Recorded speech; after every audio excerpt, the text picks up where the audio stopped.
Good morning again, Mountain Christian Church, and greetings in the strong name of Christ. I want to take a look again at Deuteronomy Chapter 8 with you. We've looked at the first 10 verses, the first half of this chapter, and we've seen that in Israel's wilderness experience, God was doing primarily three things with them in that time. He allowed them to hunger so that he could teach them his provision and show them new ways. He humbled them. He exposed their hearts. He tested them so that they might know and see what was truly in their hearts. And then thirdly, in their wilderness time, he was preparing them because God was going to lead them into a place of blessing, a land of blessing. And in that place, he wanted them to be prepared to faithfully be his people. The second half of Deuteronomy chapter 8, there's one primary idea that are covered in the 10 verses there. And I think they can be encapsulated with the word remember. What were they to remember? Well, let's take a look. Deuteronomy 8:11 starts the passage this way. Beware that you do not forget the Lord your God by not keeping his commandments. It goes on and it says, when your herds and your flocks multiply, and then down in verse 14, then your heart will become proud, and you will forget the Lord your God who brought you out from the land of Egypt, out of the house of slavery. He tells them that they're going to be blessed in the land of promise because God has abundance there. He has richness there. And for them, the most important thing is to remember their need for dependence. That's why every day they had to look to God to provide food. That's why he humbled them and tested them.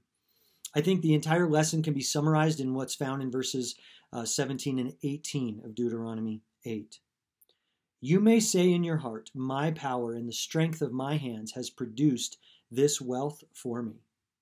But you shall remember the Lord your God, for it is he who has given you the power to make wealth, that he may confirm his covenant with you, which he swore to your fathers, as it is to this day. Understand that for Israel in the promised land, the danger was not so much that they would not be successful, that they would not be fruitful.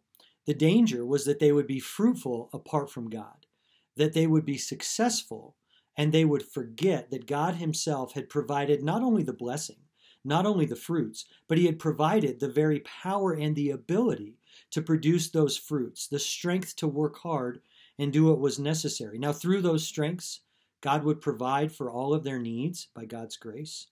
But what was important was that they would remember their wilderness time, the humbling, the hunger, and to know that it was preparation because their lives were on the line, that they would remember their God and follow him.